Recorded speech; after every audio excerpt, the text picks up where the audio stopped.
છેલ્લા 2 દિવસથી આપણે આ મહંત ચરિતમ પારાયણનો લાભ લઈ રહેલા છીએ. આજે આપણા માટે આ 3જો દિવસ રહેલો છે. 3જા દિવસે ગઈકાલનો દોર સાંધી ગઈકાલે આપણે સાંભળતા હતા કે પરમ પૂજ્ય મહંત સ્વામી મહારાજ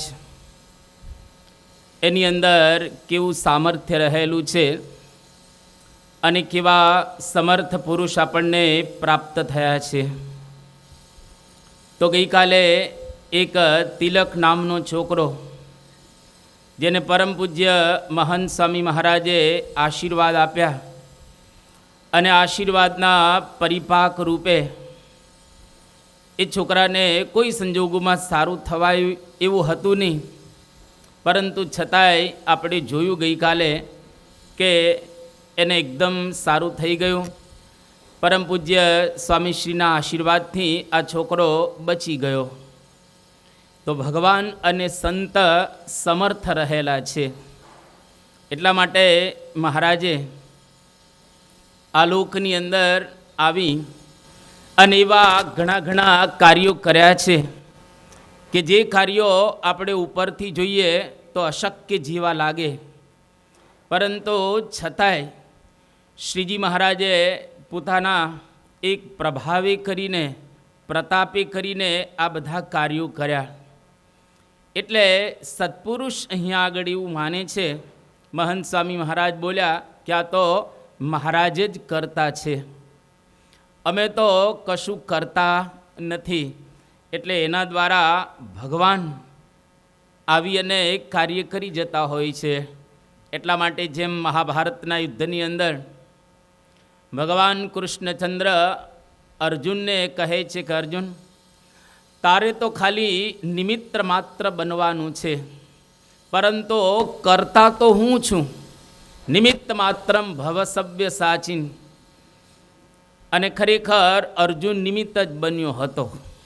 જ્યારે મહાભારતનું યુદ્ધ પૂરું થયું એ વખતે આપણે જાણીએ છીએ પ્રમાણે એ કાબા લોકોએ કેતા ભીલ લોકોએ અર્જુનને લૂંટી લીધો અને હરાવી દીધો.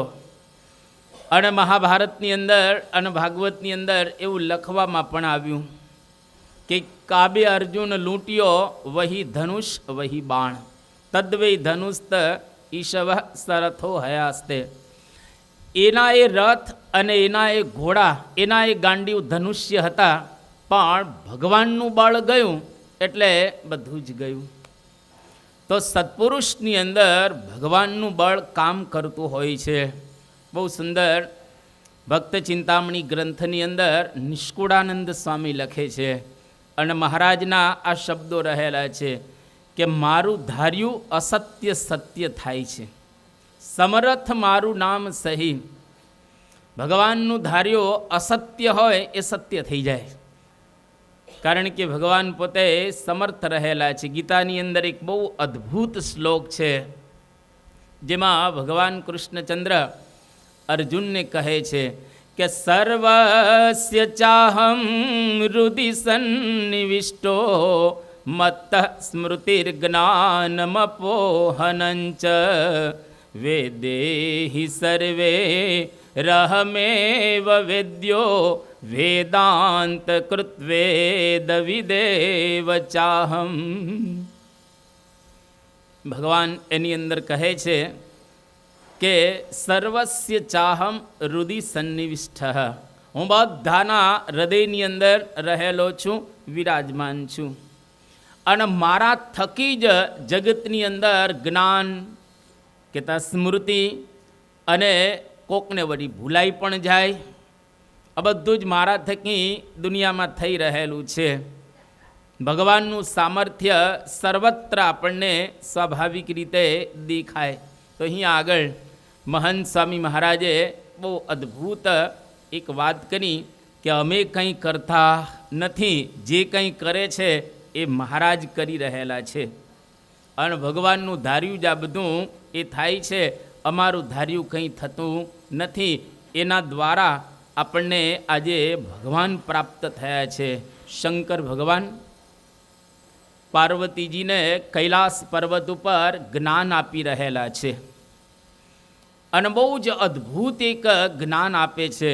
આખા જ્ઞાનનો સાર શંકર ભગવાન એક ચોપાઈની અંદર કહે છે કે સતી, જગતની અંદર જે કાંઈ તને દેખાય છે એ બધાનું કારણ શું રહેલું છે કે ઉમાદારું જો શીત કિનાઈ સબહી નચાવત રામ ગોસાઈ. ઉમાદારું જો શીત કિનાઈ કે આખા વિશ્વની અંદર સબહી નચાવત રામુ ગોસાઈ, ભગવાન જ દરેકને નચાવતા હોય છે અને ભગવાન દ્વારા જ બધું જ દુનિયામાં થઈ રહેલું છે. જો આ એક સમજાઈ જાય આપણને તો ખરેખર સત્પુરુષ પણ સમજાઈ જાય એવા છે. અન્યથા સત્પુરુષને સમજવા બહુ જ અઘરા અને કઠિન રહેલા છે. એટલા માટે ભગવાન જ્યારે આપણે એને સમજી શકીએ તો સમજવું કે બધું સમજાઈ ગયું છે. અને ભગવાન ન સમજાય ને કદાચ સાધુ હોઈએ, ત્યાગ કર્યો હોય, મોટી સેવા આપણે કરતા હોઈએ, પણ ભગવાન ન સમજાય તો અહંકાર કે અભિમાન આવી જાય. ક્યારે આપણે ગુરુ પરંપરામાં એવું જોયું નથી કે એને અભિમાન કે અહંકાર હોય. નથી ગુણાતીતાનંદ સ્વામીમાં કે ભગતજી મહારાજમાં, શાસ્ત્રી મહારાજમાં, યોગી બાપામાં કે આજે પ્રમુખ સ્વામી કે મહંત સ્વામી મહારાજ, બિલકુલ આપણને એ દેખાય જ નહીં. કેમ? તો એ જાણે છે કે આ બધું જ થઈ રહેલું છે એ ભગવાન થકી થાય છે. બાકી એક સરસ પ્રસંગ છે રામાયણની અંદર કે નારદજી એ ભગવાનના આશીર્વાદથી કામ વાસનાને એમણે જીતેલી હતી, પણ જરા અહંકાર આવી ગયો કે કામ વાસના ઉપર મેં વિજય પ્રાપ્ત કર્યો છે. અરે ભગવાનની દયાથી આપણે સ્વભાવો જીતી શકતા હોઈએ છીએ, પણ નારદજીને જ્યારે અહંકાર આવ્યો એ વખતે બહુ સરસ એ લખવામાં આવ્યું. અને યાજ્ઞવલ્ક્યજી ભરદ્વાજ મુનિને ત્યાં પ્રયાગની અંદર આ આખ્યાન સંભળાવતા હતા. આખ્યાનનો સાર એમને કહ્યો કે નારદજી ભૂલી ગયા કે આ ભગવાનની દયાથી મેં આ સ્વભાવ જીતેલો છે. અને નારદજીને એટલો ખ્યાલ ન રહ્યો કે આ મારું કામ નથી પરંતુ ભગવાનનું કામ રહેલું છે. અને એવા સંજોગોની અંદર નારદજીને ઉપદેશ આપવામાં આવ્યો કે નારદ, આ તો ખરેખર ભગવાનની દયાની કૃપાથી થાય છે. યાજ્ઞવલ્ક્ય ભરદ્વાજને બહુ સરસ કહે છે કે રામ કિન્હ ચાહઈ સોઈ હોય. ભગવાન જે ઈચ્છા કરે એ જ આ દુનિયામાં થતું હોય છે. આપણું ધાર્યું કંઈ થાય નહીં, આ એમની દયાની કૃપાથી બધું થઈ રહેલું છે. અને ભક્તોની ભાવના તમને આ જ દેખાશે. એ નરસિંહ મહેતા હોય કે મીરા હોય, કબીર હોય કે દાદા ખાચર હોય, એના જીવનમાં આ એક ધ્રુવ ભાવ તમને ચોક્કસ દેખાશે, જે આજે આપણે મહંત સ્વામી મહારાજની અંદર જોઈ રહેલા છીએ. જો નરસિંહ મહેતાના ધર્મપત્ની ધામમાં ગયા, એમનો દીકરો મૃત્યુ પામ્યો, એને નાગરી નાતે બહાર મૂક્યા. આ ત્રણ પરિસ્થિતિ સર્જાણી. દાદા નરસિંહ મહેતા કાવ્ય શું લખે છે? એ વખતનું કાવ્ય કે જે ગમે જગત ગુરુદેવ જગદીશને તે તણો ખરખરો ફોક કરવો. ભગવાનને જે ગમે એનો ખરખરો આપણે શું કરવાનો? આપણો ચિંતવ્યો અર્થ કાંઈ નવસરે ઉગરે એક ઉદ્વેગ ધરવો. આપણે શા માટે ઉદ્વેગ રાખીએ? ભગવાનની ઈચ્છા હશે એ પ્રમાણે આ બધું થયેલું છે. તો આજે મહંત સ્વામી મહારાજ પોતે એવું માને છે કે આ કરનાર અમે નથી, પરંતુ કરનાર કોણ છે? સાક્ષાત શ્રીજી મહારાજ આ અમારા દ્વારા કરી રહેલા છે. તારીખ 12/11, 2019 સોમવાર ભાદરા.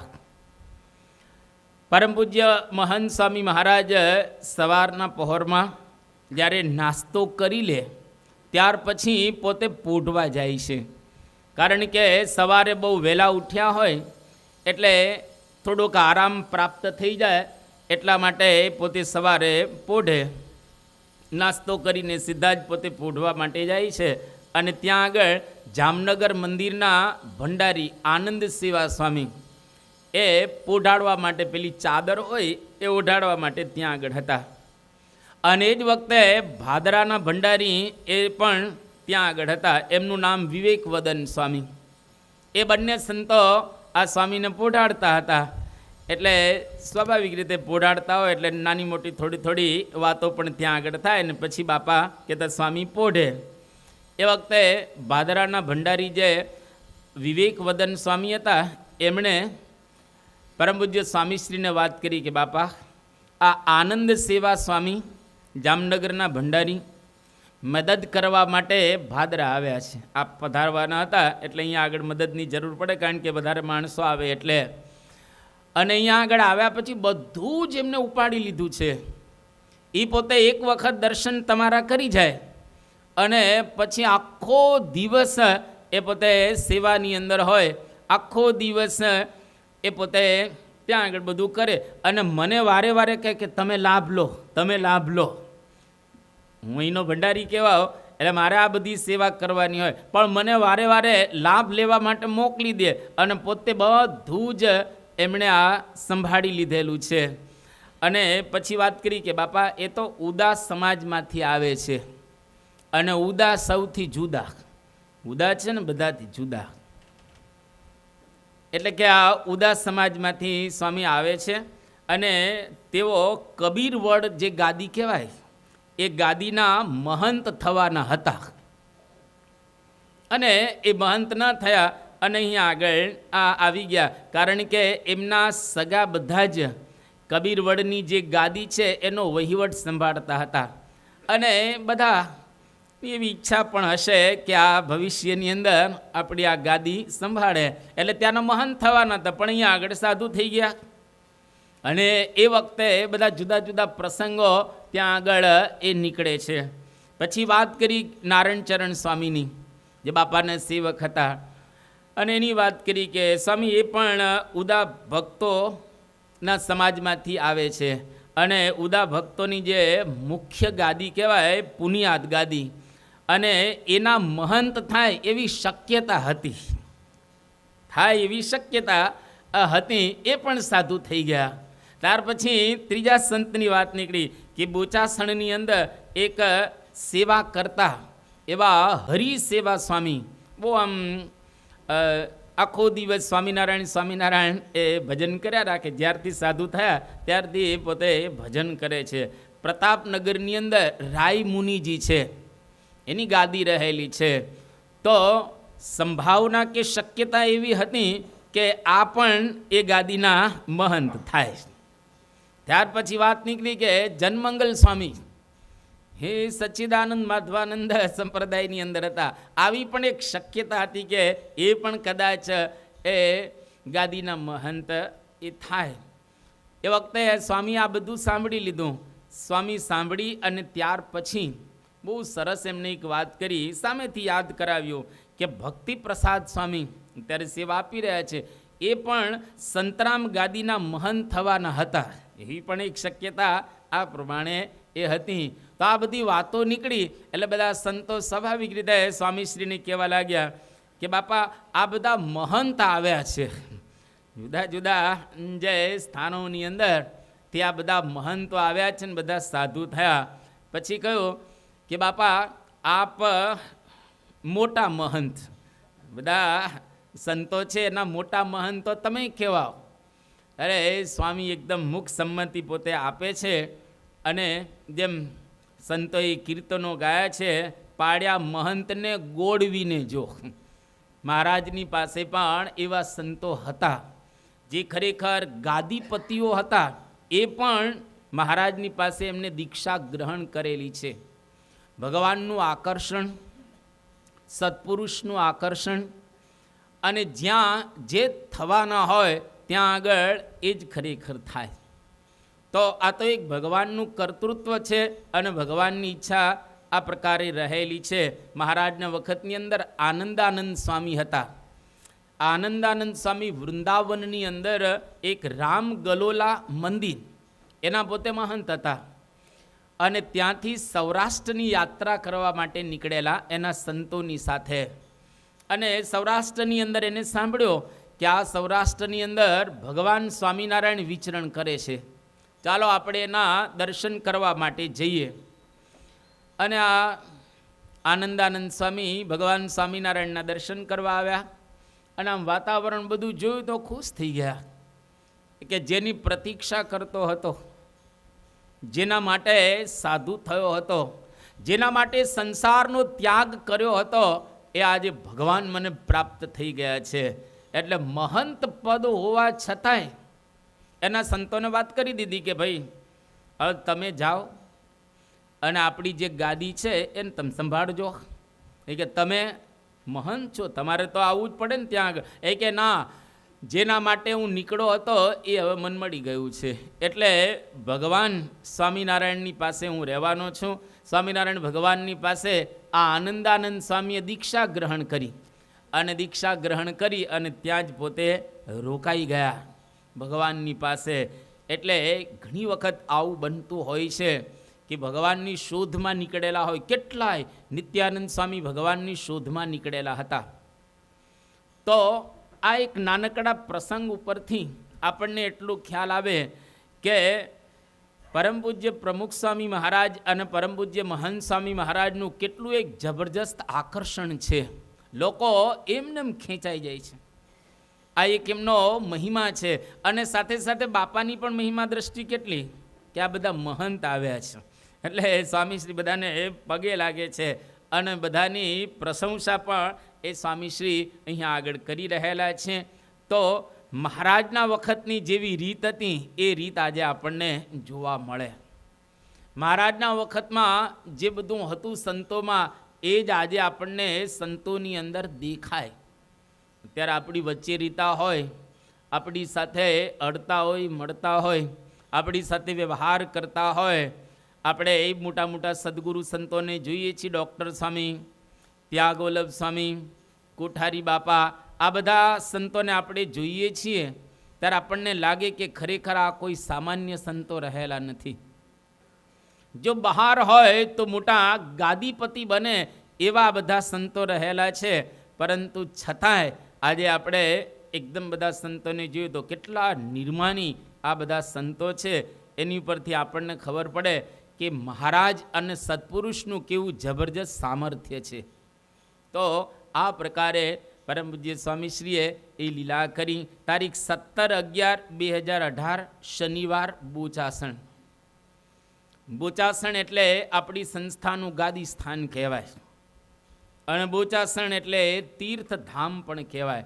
આ તીર્થધામની અંદર સ્વાભાવિક રીતે બધા જ દર્શન કરવા માટે પધારે. પરમ પૂજ્ય સ્વામીશ્રી ત્યાં આગળ પધાર્યા, ઠાકોરજીના દર્શન કર્યા. દર્શન કર્યા પછી પોતાના રૂમની અંદર પધારે છે અને બાપાને સ્વાભાવિક રીતે નાવા જવાનું થયું. એ વખતે ટોયલેટ હતું, જે સંડાસ, એની અંદર જે ફ્લશ થાય એમાંથી થોડુંક પાણી ટપકતું હતું, ટીપા ટીપા જેટલું. એટલે સ્વામીશ્રીએ જોયું કે કદાચ આપણે બરાબર દબાવ્યું નહીં હોય એટલે પાણી ટપકતું હશે. અને પછી એ પાણી આમ ટપકતું બંધ ન થયું. સ્વામીશ્રી તો પછી બાથરૂમમાંથી સ્નાન કરીને પાછા આવી ગયા અને બંધ ન થયું. એટલે સેવકને એને કહ્યું કે મારા સંડાસની અંદર ફ્લશ કરીએ છીએ ત્યારે ટીપા ટીપા પાણી પડે છે, એટલે જરા એ બંધ થઈ જાય એના માટે તમે કોઈક અહીંયા આગળ જે હોય કામ કરનારો એને બોલાવીને બંધ કરજો, જરા સમૂહ કરી દેજો, સરખું કરી દેજો. અને બીજો દિવસ થયો, 2 દિવસ આ પ્રમાણે થયું અને પછી સ્વામીશ્રીએ જોયું તો હજુ બંધ નહોતું થયું.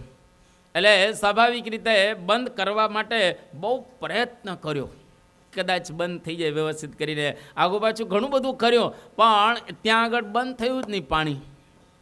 એટલે સેવકને કહ્યું કે આ બંધ થતું નથી, અને હું આજે ઘણો મથ્યો, આજે સંડાસની અંદર ઘણો મથ્યો, પણ આ બંધ ન થયો, એટલે જરા કોઈકને બોલાવીને બંધ કરાવી દેજો. એટલે સેવકે કહ્યું કે બાપા આપણે વિદાય લેશું, ત્યાર પછી આ બંધ કરી દેશે, કારણ કે ટીપું ટીપું પાણી પડે એમાં કંઈ બહુ ટાંકીઓ ખાલી ન થઈ જાય અને તોડફોડ ન કરવી પડે. તમે છો ત્યાં સુધી આ તોડફોડ કરવાની જરૂર નહીં, અને આપણે જશું ત્યાર પછી એ લોકો બધું સરખું કરાવી દેશે, સમારકામ કરી દેશે. સ્વામી કે ના, આજે કરો કે પછી 15 દિવસ પછી કરો, પણ કરવાનું જ છે જ ને, કરવાનું છે તો આજે જ કરી નાખો ને. એટલે સંતોએ હા તો પાડી દીધી, સેવકોએ હા પાડી દીધી, પણ કર્યું નહીં, કારણ કે તોડફોડ કરવું પડે ને. એ બધું બાપા ત્યાં આગળ હોય એટલે જરા સારું નહીં, ને સભાની અંદર જાય અથવા તો એટલા વખતમાં કદાચ ન પણ થાય, એટલે સેવકો આ પ્રમાણે જરા ઠેલતા હતા. પણ પછી બીજો ત્રીજો દિવસ થયો એટલે બાપા અલ્ટિમેટમ, બાપા કહે છે એ કે જો હવે તમે સરખું નહીં કરો તો હું જાહેર બાથરૂમ સંડાસ બનાવવા જતો રહીશ, પણ તમે હવે સરખું કરો કોઈ પણ સંજોગોની અંદર. એટલે સંતો, જે સેવક સંતો હતા, એમણે તરત બાપાની આજ્ઞા શિરોધાર્ય કરી અને પેલાને બોલાવ્યો, એ રિપેરિંગ કરનારને, અને ત્યાં આગળ એ રિપેરિંગ કર્યું. આની ઉપરથી આપણને ખબર પડે કે એક એક બૂંદથી આ બીએપીએ સંસ્થાના સરોવર ભરાયેલા છે. સત્પુરુષ એક એક બૂંદ એ ઢોળાવા નથી દેતા, બિલકુલ બગાડવા નથી દેતા. અને પરમ પૂજ્ય પ્રમુખ મહંત સ્વામી મહારાજના જીવનમાં તમે જો પરફેક્શન કેવું છે, નાની નાની વસ્તુને પૂર્ણ બનાવવી. આ પૂર્ણ બનાવીએ એ કોઈ સામાન્ય કામ નથી. કોઈ પણ એક કામ તમે કરો પણ પૂર્ણ કામ કરો. ઘણી વખત આપણે કાઠિયાવાડની ભાષામાં કે લાહરીઓ માણસ લાગે છે, આ લાહરીઓ છે, અડધું કરે અડધું ન પણ કરે, એટલે નક્કી નહીં. અને એવા લાહરિયા માણસો છે એ બહુ આગળ દુનિયામાં વધી શકતા હોતા નથી. એ કોઈ બહુ પ્રગતિ ન કરી શકે જીવનની અંદર, કે આ રહી ગયું, રહી શું જાય, જરા વ્યવસ્થિત કરો. કોઈ પણ કામ આપણને સોંપેલું હોય, એક વાક્ય અંગ્રેજીમાં છે પણ યાદ રાખવા જેવું છે કે small things make perfection, but perfection is not a small thing. નાની નાની વસ્તુને તમે પૂર્ણ બનાવો, પણ પૂર્ણતા એ કોઈ નાની વસ્તુ નથી. આ જીવનની અંદર યાદ રાખવું. એટલા માટે શિવ ખેરા મોટિવેશનલ સ્પીકર પોતે રહેલા છે, એમણે બહુ સરસ એક વાત કરી કે ડિફરન્ટ થિંગ્સ, એને બહુ સરસ એ એક સુંદર ઉક્તિ આપેલી છે કે winners don't do different things, they do things differently. કામ એ લોકો આપણી જેમ જ મોટા માણસો પણ કરતા હોય છે, એ લોકો જુદી રીતે કરતા નથી, પરંતુ બહુ સુંદર અને સારા ઢંગથી કરતા હોય છે. એટલે જીતને વાલે कोई अलग काम नहीं करते हैं, लेकिन अलग ढंग से काम करते हैं. જે લોકો જીતી જાય, જે લોકો દુનિયામાં આગળ વધેલા હોય, આ આંગળીના વેઢે ગણી શકાય એટલા માણસો દુનિયામાં મળે તમને, જે ખરેખર સારી રીતે પૂર્ણ રીતે કામ કરતા હોય. બાકી તો પૂરું થઈ ગયું ને, બસ એટલું જ, આ મૂકી દીધું ને તમે, બસ કાર્યક્રમ પૂરો થઈ ગયો. પરફેક્શન ઇન્ડિયાના લોહીમાં બહુ જ ઓછું છે. ફરી ભારતના લોહીની અંદર પરફેક્શન બહુ જ ઓછું રહેલું છે, અને એ તમને વિદેશની અંદર જોવા મળે. આજે ઇંગ્લેન્ડની અંદર, અમેરિકાની અંદર, યુરોપના દેશોની અંદર તમે જાઓ, એ લોકો એકદમ પૂર્ણ, એને જે જવાબદારી સોંપેલી હોય, એને જે કામ સોંપેલું હોય, એ લોકો એકદમ પરફેક્ટ કરે. આ સત્પુરુષોના જીવનમાં આપણને જોવા મળે. પ્રમુખ સ્વામી મહારાજના, આજે મહંત સ્વામી મહારાજ, એના જીવનમાં આ વસ્તુ આપણને સ્પષ્ટ જોવા મળે. એને જે કરવાનું છે બરાબર કરે જ, એમાં જરાય ગડબડ ન કરે અને એકદમ પૂર્ણ કરે. આજે તમે જો મહંત સ્વામીમાં નાની નાની વસ્તુઓ, એ શિક્ષાપત્રી વાંચતા હોય, એ પૂજા કરતા હોય, એ કોઈકને મળતા હોય, અથવા તો એ પોતે કંઈ કામ કરતા હોય એકદમ પૂર્ણ ધ્યાન આપીને એની અંદર કરે, પણ આમ કરવા ખાતર કરી નાખે એવું કોઈ દિવસ એ ન કરે. એટલે આની ઉપરથી આપણે એક ગુણ એ શીખો કે જીવનમાં કંઈ પણ કરવાનું હોય તો મહંત સ્વામી મહારાજને યાદ કરવા, પૂર્ણતાથી કરવું. ખાઓ તો સરખું ખાઓ, બેસો તો સરખું બેસો, વાત કરો તો સરખી વાત કરો, છોકરાઓ જોડે વ્યવહાર કરો તો સરખો વ્યવહાર કરો. અને કંઈ પણ કામ કરવાનું હોય, હીરા ઘસો તો સરખા ઘસો, દુકાન ચલાવો તો બરાબર ચલાવો, નોકરી કરો તો વ્યવસ્થિત નોકરી કરો, એકે એકમાં ઉઠો તો બરાબર ઉઠો, સૂવો તો બરાબર સૂવો. એટલે એક એક વસ્તુ વ્યવસ્થિત કરવા. બ્રશ કરો બરાબર બ્રશ કરો, ને તો દાંત બગડી જશે. ઘણા દાંત વચ્ચે બગડી જતા હોય છે. બાકી ભગવાનને તો 100 વર્ષ આપણા દાંત રહે એ રીતે એને નિર્માણ કરેલા છે, પણ 50 વર્ષે બગડી ગયા. મતલબ શું થયું? બ્રશ સરખું ન કર્યું. બેસો સરખા બેસો. ઘણા કેડમાં પ્રોબ્લેમ થઈ જતા હોય છે, જેમ તેમ બેસતા હોય પ્રોબ્લેમ થાય ને. એટલે એક એક વસ્તુઓ સત્પુરુષના જીવનમાંથી આપણને જોવા મળે. 85 વર્ષની ઉંમરથી વિચાર તો કરો કેટલા સ્વસ્થ છે મહંત સ્વામી મહારાજ. 85 વર્ષે આપણને કેટલા સભાન છે. આ બીએપીએ સંસ્થા ચલાવી એ કોઈ ખાવાનો ખેલ ન હોય. આ કોઈ ખાવાનો ખેલ નથી કે આ સંસ્થા એમણે ચાલે. આ તો જબરજસ્ત. અરે ક્ષણે ક્ષણે કેટલા પ્રશ્નો આવે આ સંસ્થાના, કારણ કે આ સંસ્થા દુનિયાના 55 દેશમાં કાર્યરત છે. એટલે આખા વિશ્વમાંથી બધા પ્રશ્નો આવે અને બધા જ પ્રશ્નો મહંત સ્વામી મહારાજને સોલ્વ કરવાના. અને એના પ્રશ્નના આધારે ઊંધું ચતું થઈ જાય ત્યાં આગળ જજ સરખા જવાબ નો આપ. દરરોજના 300 કાગળ આવે છે. સા કે જે સાઇન કરે છે ને, સા કે દરરોજ 300 કાગળ ઉપર સાઇન કરે છે. સા કે એક દિવસ તો કરો, એક દિવસ તો કરો, આપણે થાકી જઈએ. અને એ તો કાગળ ઉપર ઈમેલ ને આ ને તે ને કેટલા માણસો મળવાના ને કેટલા પ્રશ્નો, સંસ્થાની મિટિંગો, પણ જે કરે એકદમ બરાબર જ કરે.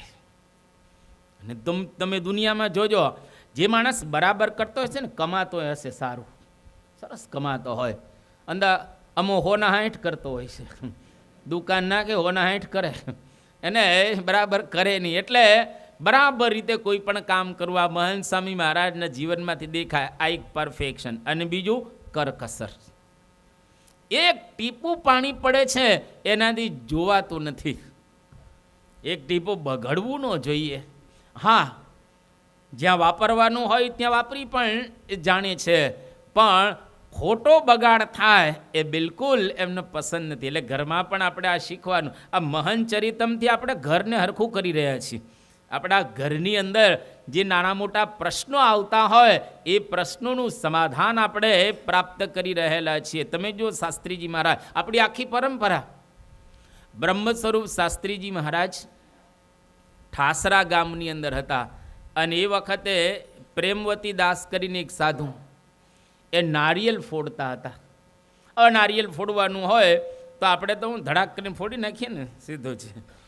અંદરથી કોપરું જ કાઢવાનું હોય, પાણી કાઢવાનું હોય. શાસ્ત્રીજી મહારાજ પ્રેમવતી દાસને કહે છે કે બરાબર સરખું નારિયેલ ફોડજે. એ કે કેમ? એ કે મારે બીમારી ગ્રહણ કરવી છે, એટલે નારિયેલની જે કાચડી છે ને એ કામમાં આવે, મારે એમાં દવા ભરવાની કામમાં આવે, એના માટે તું સરખું ફોડજે. અને ખરેખર શાસ્ત્રીજી મહારાજે કહ્યું એ પ્રમાણે એમને ફોડ્યું તો એ કામ આવ્યું. લો, વડોદરા સ્ટેશન એક વખત શાસ્ત્રીજી મહારાજ ત્યાંથી સયાજીરાવ ત્યાં વિસ્તારમાં જવાનું હતું. અને જેવા એ ઉતર્યા ગાડીમાં તો ત્યાં આગળ પેલો ઘોડાગાડીવાળો આવ્યો. નિર્ગુણ સ્વામી પણ સાથે જતા. એટલે ઘોડાગાડીવાળાને કહે છે કે અમારે સયાજીપુરા જવું છે તો કેટલા પૈસા લઈશ? પેલો ઘોડાગાડીવાળો કે ₹1.25 લઈશ. તો શાસ્ત્રીજી મહારાજ કે 12 આનામાં તારે લઈ જવું હોય તો લઈ જા, કર કસર. કે 12 આનામાં લઈ જવું હોય તો લઈ જા, બાકી ₹1.25 અમે નહીં આપીએ. પેલો ઘોડાગાડીવાળો કે તો મારે નથી આવું. પોટલા મૂકી દીધેલ ઘોડાગાડીમાં. નિર્ગુણ સ્વામી તો સ્વાભાવિક રીતે એમને એમ કે શાસ્ત્રીજી મારે તકલીફ ન પડે. પોટલા લઈ લીધા શાસ્ત્રી મારે ઉપર આમ નાખી દીધા. અને ઘોડાગાડીવાળાને કે તારે આવવું છે બાર આનામાં? તો કે ના, નથી આવું. તો કે કંઈ વાંધો ને, અમે હાલ્યા, અમારે ક્યાં બધું ઊંધું પડી જવાનું છે ત્યાં આગળ. શાસ્ત્રીજી મહારાજ 8 ગાંવ ચાલ્યા, પોટલા લઈને નિર્ગુણ સ્વામીને પણ ચલાવ્યા, પણ એને ₹1 આપ્યો નહીં. આ BAPS સંસ્થાના પાયાના પુરુષો કહેવાય કે જે લોકોએ આવી કરકસર કરેલી છે, અને એટલે જ આ સંસ્થાનું સરોવર ભરાયેલું છે. મેં જો યોગીજી મહારાજ એક વખત વિનુ ભગત એટલે મહંત સ્વામી મહારાજ પત્રકાર હતા, પત્ર લખતા હતા બાપાના. અને એ વખતે ટિકિટ, પ્રસંગ જાણીતો છે, ટિકિટ 13 પૈસાની ચોડવાની હતી. એ જમાનામાં પૈસો, 2 પૈસા, 3 પૈસા, 5 પૈસા એવી બધી ટિકિટો આવતી હતી. અને 13 પૈસાની ટિકિટ એ પોસ્ટકાર્ડની અંદર કે કવરમાં ચોડવાની હતી, લગાવવાની હતી. હવે ટિકિટ જરા એડજસ્ટ નહોતી થતી, અને 2ની નામ બધી હોય જુદી જુદી, તો 14 પૈસાની ટિકિટ થતી. પણ કોઈ દિવસ યોગીજી મહારાજ ક્યારેય જોતા ન હતા. કે નહીં, કંઈ નહીં, હવે આમાં જોવાનું હોય, યોગી બાપાએ પત્ર લખી દીધો એટલે પોસ્ટ જ કરવાના હોય, એમાં કાંઈ જોવાનું હવે આવતું જ નથી. પણ ખબર નહીં, એ દિવસે 14 પૈસાની ટિકિટ લગાવેલી, 1 પૈસાને વધારે લગાવેલી. એટલે યોગીજી મહારાજ કે લાવો પત્ર જોઈ લઈએ. હવે શું જોવાનું છે, હવે તો પોસ્ટ કરવાના છે, આમાં જોવાનું રહ્યું છે શું? પત્ર તો પેક થઈ ગયા છે. અને યોગીજી મહારાજ એક પછી એક આમ પત્ર જોવા માંડ્યા, અને જોતા જોતા આ પત્ર આવ્યો, એની અંદર 14 પૈસાની ટિકિટ લગાવેલી હતી. એ પત્ર લઈ અને યોગી બાપાએ મહંત સ્વામી મહારાજને કહ્યું કે આમાં કેટલા પૈસાની ટિકિટ લગાવવાની હોય? કે બાપા 13 પૈસાની લગાવ. તો કે આમાં 14 પૈસાની છે ને 1 પૈસો વધારે કેમ લગાવ્યો છે? તો મહંત સ્વામી મહારાજ કહ્યું કે આમાં એડજસ્ટ નહોતું થતું એટલે આ પ્રકારે લગાવેલો છે, એક ટિકિટ 1 પૈસાની વધારે લગાવેલી છે. યોગીજી મહારાજ કે ગુરુ, આ BAPS સંસ્થાનો પૈસો બગડે છે, આ તો નકામો જ જાય ને, પૈસો ખોટો આપણે બગાડી જાય. એટલે એમને આ પૈસો બગાડવો નહીં, પણ એકદમ કરકસર કરવી, અને જેટલું લગાડવાનું હોય એટલું જ લગાડવું. અને બધી ટિકિટો રાખવી, 5 પૈસાની, 2 પૈસાની, 3 પૈસાની, આ બધી ટિકિટો એ રાખવાની. બાપાએ ત્યાં આગળ ઉપદેશ આપણને, આપણને બધાને ખબર છે. જ્યારે જ્યારે પ્રમુખ સ્વામી મહારાજને વોકિંગ કરતાં આપણે જોયા છે, જો પ્રકાશ હોય તો સવારના પોરમાં તરત આમ ઈશારો કરે કે લાઇટ બંધ કરી દો. 1000 વખત આપણે એમનો ઈશારો નિહાળેલો છે. યોગીજી મહારાજ પણ વારે વારે કહેતા કે લાઇટ ઠારી નાખો, યોગી બાપા લાઇટ ઠારી નાખો. 3 દાદરા ચડીને અમે હરિભક્તો પાસેથી સેવા કરાવીએ છીએ, એટલા માટે આ ખોટા પૈસા એ બગાડો નહીં. એટલે આપણને સત્પુરુષની ભાષા, શાસ્ત્રોની ભાષા હોય એવો અનુભવાય. શાસ્ત્રની અંદર બહુ સુંદર એક વાત કરવામાં આવી કે ધનાનામ કામચારેણ એ વ્યય યાતિ દરિદ્રતા. જો ખરેખર ધનનો ખોટી રીતે તમે ઉપયોગ કરશો તો તમે દરિદ્ર થઈ જશો. એટલે એ પ્રત્યેક ગ્રહસ્થએ પૈસા ચોક્કસ વાપરવામાં એમાં ના નથી પાડતા, પણ એ ખોટો વ્યય ન થાય એના માટે તકેદારી રાખવાની. બચાવેલો 1 પૈસો કમાયા બરાબર છે. ટીપે ટીપે સરોવર ભરાય અને કાંકરે કાંકરે પાળ બંધાય. 1 પૈસો બચાવશો એના દ્વારા મોટા ખજાના થઈ જશે. એટલે ક્યાં કરકસર કરવી અને ક્યાં આપવા એ પણ ખ્યાલ હોવો જોઈએ. આ મહંત સ્વામી મહારાજના જીવનમાંથી આપણને ગુણ જોવા મળે. તારીખ 20/11/2018 મંગળવાર બુચાસણ. બાપા બુચાસણની અંદર વિરાજમાન છે, અને સવારની અંદર સ્વાભાવિક રીતે દરરોજ આશીર્વાદ આપે છે. અને મંદિરના સભા મંડપની અંદર પોતે એકદમ પધાર્યા, અને ત્યાં જે લિફ્ટ છે, પહેલાં માળે પોતે લિફ્ટની અંદર ઉપર આમ ગયા, અને ત્યાંથી પછી બાપાનો રૂમ છે. જો બોચાસણની અંદર કોઈ દર્શન કર્યા હોય તો લિફ્ટ દ્વારા ઉપર ગયા. ત્યાં આગળ ધોતિયા સંતોના સુકાય છે, અને એ ચોકની અંદર બાપા ઊભા હતા. જેવા બાપા આવ્યા અને ઊભા હતા એ વખતે સંદીપ રાવ બહુ સુખી સંપન્ન હરિભક્ત છે, અને બાપાની સાથે આમ થોડો સખા ભાવ પણ એમને રહેલો છે. એટલે સંદીપ રાવ આવ્યા અને એકદમ અહોભાવ સભર એ નમ્રતાથી બાપાને કહે છે કે બાપા, પૂજા પછી આપ સૌને આશીર્વાદ તમારે આપવાના હોય, પરંતુ તમે તો બધાને દર્શન કરો છો પૂજા પછી, આમ બધાને નમી અને એકદમ આમ પગે લાગો છો બધાને. અને એ કદાચ થોડીક વાર હોય તો બરાબર છે, પણ 5-5, 7-7 મિનિટ અહીંયા આગળ આવ્યા ત્યારે આપણે જોયું છે. એક વખત 13 મિનિટ થઈ હતી, એક વખત 14 મિનિટ થઈ હતી. 14 મિનિટ સુધી આમ હાથ જોડી અને દરેકના દર્શન કરે છે. છેક દૂર બેઠા હોય ને, હવે સવારના પોરમાં એક વખત એને ચશ્મા પહેર્યા બાપાએ, અને આમ ચશ્મા પહેર્યા ને થોડું ક્લિયર લાગ્યું, આમ વિઝન દૂરનું ને આમ નજીકનો, એટલે આમ ખુશ થઈ ગયા. આમ જરાક જ બાપાને તો અંદર લેન્સ ફિટ કરેલા છે, એમાં જે નંબર બધું આવી ગયું છે, પણ છતાંય ચશ્મા પહેર્યા એટલે જરા આમ વ્યવસ્થિત આમ ક્લિયર દેખાણું. અને પછી સેવકને કહ્યું કે પહેલાં મને સહેજ ઝાંખું દેખાતું હતું, જરાક દૂરનું બધું, પણ હવે આ ચશ્મા પહેરે ને એકદમ આમ સ્પષ્ટ દેખાય છે, બધા હરિભક્તોના બરાબર દર્શન થાય છે.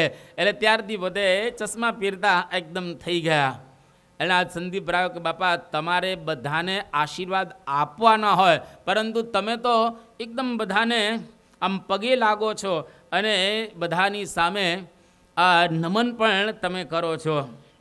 સ્વામીશ્રી બહુ સરસ એ વખતે વાત કરી કે અરે, આ તો અમે આશીર્વાદ નથી આપતા, પણ ભગવાન જ આશીર્વાદ આપે છે. અમે કશું જ કરતા નથી.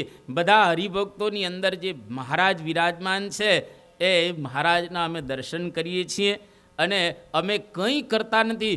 જે કંઈ થઈ રહેલું છે એના કરતા કોણ છે? શ્રીજી મહારાજ. આ ભગવાનનું પરમ કર્તૃત્વ. બાકી આટલા બધા લોકો માનતા હોય ને, સંત સ્વામીની ભાષામાં જો કહેવામાં આવે તો ગંડવા ચાલે.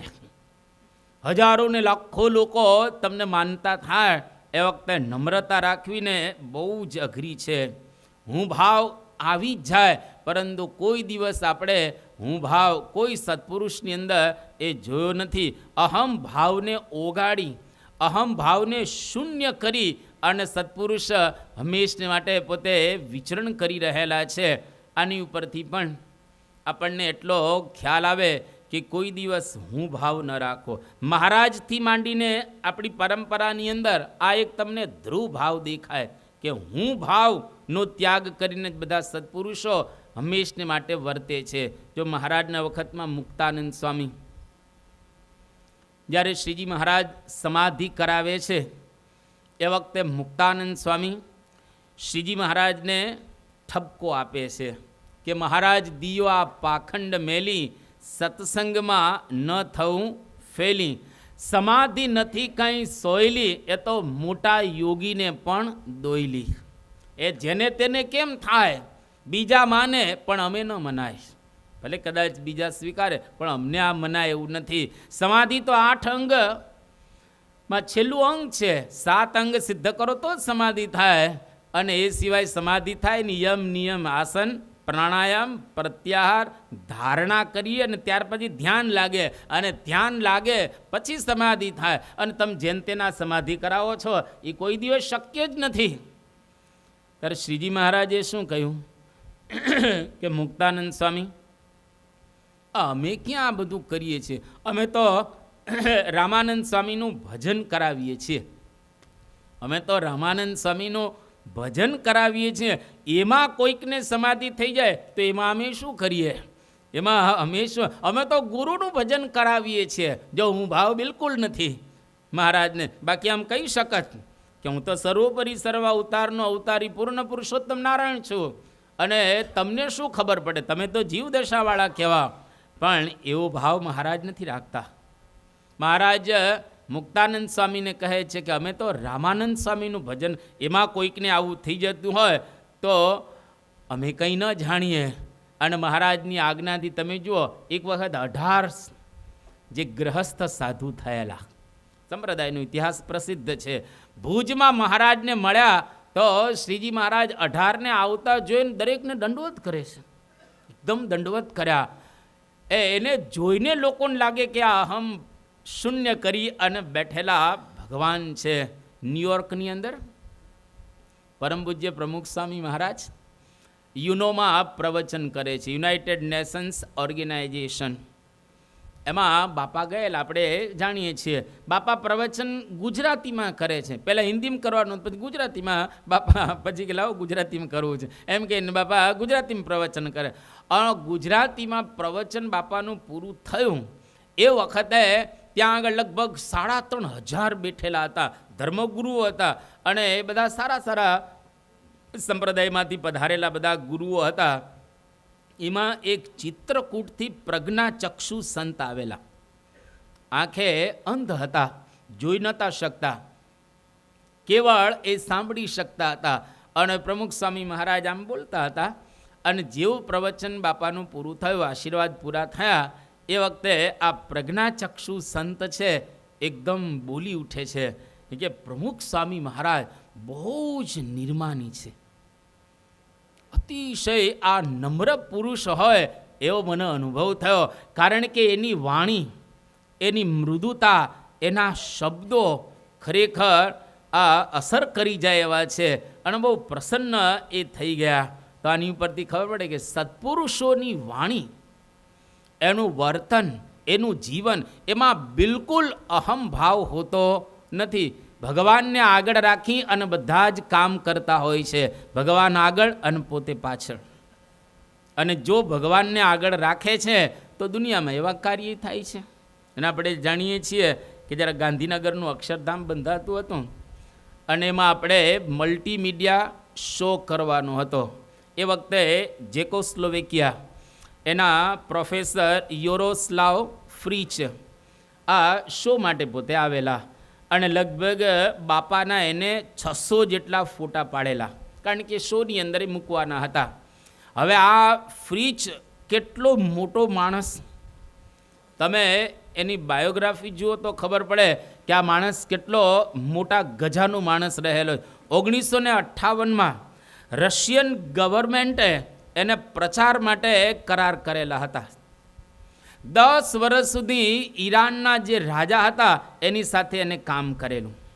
જાપાનની અંદર બૌદ્ધ સંપ્રદાય છે, એમાંની એક બહુ જ મોટી શાખા ઇકેડા, એના જે વડા હતા, એ વડા ત્યાં આગળ જાપાનની અંદર પોતે વિરાજમાન હતા. આ ફ્રીચને ત્યાં આગળ બોલાવવામાં આવ્યા, અને ત્યાં આગળ ગયા. 5000 શિષ્યો દ્વારા અને બહુ ધામધૂમથી એનું સન્માન કરવામાં આવે કે આવું તમે વર્લ્ડની અંદર બહુ મોટું કામ કરેલું છે. 1993ની અંદર જર્મનીમાં આંતરરાષ્ટ્રીય એને એવોર્ડ પણ પ્રાપ્ત થયેલો છે. દુનિયાના 70 દેશોમાં એને જુદા જુદા પ્રકારના શો કરેલા છે. ત્યાર પછી આપણે ત્યાં આવ્યા. જ્યારે આપણે ત્યાં આવ્યા ને આ બધું એમને જોયું, નિહાળ્યું, અને બાપા જ્યાં જ્યાં જાય એ પણ એમને બધું જોયો. એકદમ એટલો ખુશ થઈ ગયો. અને ત્યાર પછી શો તો પૂરો થઈ ગયો, અને પછી ત્યાં શો પ્રસ્તુત પણ થયો.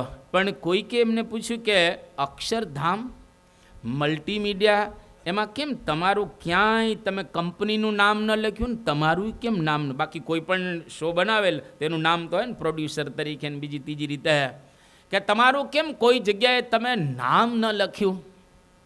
ત્યારે એને સરસ અંગ્રેજીમાં વાત કરી કે આઈ એમ નોટ એ ફૂલ, હું મૂર્ખો નથી. I am not a fool to write my name. હું મારું નામ લખું એવો મૂર્ખો નથી, કારણ કે મેં જોયું આ અક્ષરધામના પરિસરની અંદર કોઈ જગ્યાએ પ્રમુખ સ્વામીનું ક્યાં નામ છે? આમાં પ્રમુખ સ્વામીનું ક્યાંય નામ નથી. એમના જે સેવકો, એમના જે હરિભક્તો, એ લોકોએ આટલું મોટું ડોનેશન આપ્યું છે, એ લોકોના ક્યાંય નામ નથી. અને આપણા મંદિરની વિશેષતા છે, આપણે ત્યાં વિશેષતા રહેલી છે. આપણે ક્યાંય નામની તકતીઓ જ નથી, તમે જોજો. આપણે ત્યાં ક્યાંય, અને હોય તો કાઢી નાખવામાં આમ છે જ નહીં, આમ છે જ નહીં, પરંતુ હોય તો એ તકતીઓ કાઢી નાખવામાં આવે છે. એટલે કોઈ જગ્યાએ ક્યાંય નામની તકતીઓ એ કે આ મને જોવા ન મળી તો હું મારું થોડું નામ લખું. અહીંયા આગળ ક્યાંય કોઈનું નામ નથી, તો એવો મૂર્ખો નથી કે મારું નામ છે અહીંયા આગળ લખું. જો અહમ ભાવથી શૂન્ય. જો પ્રમુખ સ્વામી મહારાજના જીવનમાં એને જોયો તો એને આ પ્રકારની પ્રેરણા થઈ. તો આજે મહંત સ્વામી મહારાજમાં આપણને દેખાય બિલકુલ અહંકાર નહીં, એકદમ નિર્માનીપણે પોતે કાર્ય કરી રહેલા છે. તારીખ 20/11 2018 મંગળવાર બુચાસણ.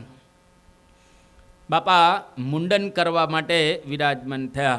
હવે જ્યારે જ્યારે મુંડન કરાવે પ્રમુખ સ્વામી મહારાજ, આજે મહંત સ્વામી મહારાજ, એટલે બાપા મુંડન કરાવે એટલે ત્યાં આગળ સફેદ વસ્ત્ર અથવા તો તે ભગવું વસ્ત્ર ત્યાં આગળ આમ બાંધવામાં આવે. અને હવે તો બાપાનું મુંડન સંતો જ કરે છે. પહેલાં પ્રમુખ સ્વામી મહારાજનું મુંડન કરવા માટે વાણંદ વનમાળી દાસ કરીને આવતા, પોતે વનમાળી ભાઈ, પણ પછી બંધ થયું અને પછી સંતો જ કરતા. અને મહંત સ્વામી મહારાજનું મુંડન તો સંતો જ કરે છે.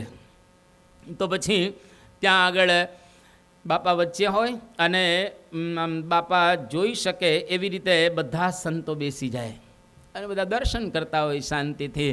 જે મુંડન કરનારા 3-4 સંતો હોય, 2 સંતો એકસાથે આ મુંડન કરે અને 2 એને હેલ્પ કરતા હોય, એકસાથે 4 સંતો મુંડનમાં લાગેલા હોય અને સામે બધા સંતો આમ બેઠેલા હોય છે. તો એ વખતે ત્યાં બધા સંતો પોતપોતાની રીતે બધી નાની મોટી કંઈ રજૂઆત કરવાની હોય, કંઈ જોયું હોય, જાણ્યું હોય, કંઈ હર્યા હોય, ફર્યા હોય, અથવા તો કેવા પ્રસંગ બન્યા હોય એ બાપાની સમક્ષ પ્રસ્તુત કરે. એમાં જુદી જુદી રીતે બાપા કંઈ જે બોલવાનું હોય તો બોલે, અથવા રિસ્પોન્સ આપવાનો હોય કે કંઈક એને કોમેન્ટ કરવાની હોય તો કરે પણ ખરા. અને ત્યાં જ્ઞાનવત્સલ સ્વામીને આપણે ઓળખીએ છીએ, અહીંયા આગળ ઘણી વખત આવી ગયેલા છે. તો જ્ઞાનવત્સલ સ્વામી એમણે વાત કરી કે બાપા, અમે જૈન મુનિ, જે નમ્ર મુનિ, એને મળ્યા અને આમ તો અમારે સહજ રીતે એની મુલાકાત થઈ અને બહુ જ નિખાલસ ભાવે આ નમ્ર મુનિ છે એમણે એક વાત કરી. કે શું કહ્યું? એ કે ઘણા બધા અને હું પોતે એવું માનતો હતો. નમ્ર મુનિ કહે છે કે અત્યારે પ્રમુખ સ્વામી મહારાજ છે ને ત્યાં સુધી બીએપી સંસ્થા એ બરાબર રહેશે, કારણ કે પ્રમુખ સ્વામી મહારાજનો પ્રતાપ અને પ્રભાવ બહુ જબરજસ્ત. એમણે વિશ્વ ઉપર બહુ જ મોટા કામ કર્યા. પણ જેવા પ્રમુખ સ્વામી મહારાજ જશે ને એટલે આ સંસ્થા છે ને એની અંદર તિરાડ પડશે અને આ સંસ્થા જુદા જુદા વિભાગોમાં વહેંચાઈ જશે. આ બહુ કે સહજ ભાવે નમ્ર મુનિ બોલતા હતા અને બહુ પ્રેમથી બોલતા હતા કે હું એવું માનતો હતો, પણ ખરેખર એમાંનું કશું જ ન થયું. અરે થયું તો નહીં, પણ સવાયું થયું ઉલટાનું સવાયું થયું, વધ્યું ઉલટાનું. એનો મતલબ એવો થયો કે આમાં કંઈક સિક્રેટ હોવું જોઈએ, આ સંસ્થાની અંદર કંઈક સિક્રેટ હોવું જોઈએ. એ વખતે જ્ઞાનવત્સલ સ્વામીએ એમને વાત કરી કે જુઓ, અમારા સંપ્રદાયની એક માન્યતા છે કે અમારા સંપ્રદાયની અંદર જે સત્પુરુષો આવે છે એ સત્પુરુષો ભગવાનનું સ્વરૂપ છે. ફક્ત એનો ચહેરો બદલાય છે, ફક્ત એનું શરીર બદલાય છે, પણ અંદરનું તત્વ તો અમારા સંપ્રદાયની અંદર એક જ રહેલું છે. એટલે અમારે ત્યાં કોઈ દિવસ તિરાડ પડે એવી શક્યતા નથી. નમ્ર મુનિ ખુશ થઈ ગયા અને એકદમ મુઠ્ઠી વાળી અને પોતે બોલવા લાગ્યા કે બસ આ જ તમારી મુખ્ય તાકાત છે. તમારી જે તાકાત બીએપીએસ સંસ્થાની રહેલી છે, આ જ તાકાત રહેલી છે કે તમારે ત્યાં સ્વરૂપો બદલાય છે પરંતુ અંદર એકનું એક છે. ભલે રૂપ બદલાય, કદાચ શરીર બધું બદલાય છે, પણ અંદર તત્વ, ગુણાતીત તત્વ એ તમારે ત્યાં છે. એને લઈને ખરેખર આજે વિશ્વની અંદર આવી મોટી પ્રગતિ તમારા સંપ્રદાયની થઈ રહેલી છે. અને આપણે બધા જોઈએ છીએ જરાય ઝરકે નથી આવ્યો ને, ગાડીમાં થોડોક ઝરક આવે ને, બમ્પ આવે થોડો ઝરક આવે. હવે પ્રમુખ સ્વામી મહારાજ જેવા ધામમાં ગયા અને તરત મહંત સ્વામી મહારાજ ગાદી પર વિરાજમાન થયા. બિલકુલ ઝરકે ન આવ્યો. જે સ્પીડમાં જતી હતી સ્પીડ વધી, ઘટી નહીં પણ સ્પીડ વધી. અને આજે આપણે જોઈએ આપણો જ ઉત્સવ તરત થયો ને, અહીંયા આગળ આપણો ઉત્સવ જન્મ જયંતિનો થયો, કેટલી સ્પીડ વધી એની ઉપરથી પણ લોકોને ખ્યાલ આવે કે આમાં કાર્ય કરનાર કોઈક જુદા રહેલા છે. એ કાર્ય કરનાર જુદા બીજા કોઈ નહીં પરંતુ ભગવાન સ્વામિનારાયણ આજે એમના દ્વારા આ કાર્ય કરી રહેલા છે. અને આ આપણે નથી બોલતા, નિષ્કુળાનંદ સ્વામી બોલીને ગયા છે. નિષ્કુળાનંદ સ્વામી આ બોલીને ગયા છે અને મહારાજે પાછું પ્રૂફ કર્યું છે. નિષ્કુળાનંદ સ્વામી ભક્ત ચિંતામણી દરરોજ લખે ત્યાં ગઢડાની અંદર લખાઈ જાય એટલે મહારાજને આપે અને મહારાજ ચેક કરી લે, પછી નિષ્કુળાનંદ સ્વામીને કે સ્વામી બરાબર છે. એનો મતલબ શું થયો? નિષ્કુળાનંદ સ્વામીએ જે લખ્યું છે ભગવાન સ્વામિનારાયણે પ્રૂફ કર્યું છે અને માન્ય કર્યું છે. નિષ્કુળાનંદ સ્વામીના કાવ્યની અંદર નિષ્કુળાનંદ સ્વામી પોતે લખે છે કે સંત દ્વારા ભગવાન વિચરણ કરે છે કે સર્વે રીતે સંત મારવ છું રે, એમાં રહી ઉપદેશ દઉં છું રે, સંત બોલે તે ભેળો હું બોલું રે, સંત ન ભૂલે હું એ ન ભૂલું રે, સંત વાત ભેળી કરું વાત રે, એમાં સંતમાં છઉ સાક્ષાત રે, સંત જુએ તે ભેળો હું જોઉં રે, સંત સૂતા પછી હું સોવું રે, સંત જાગે તે ભેળો હું જાગું રે, સંત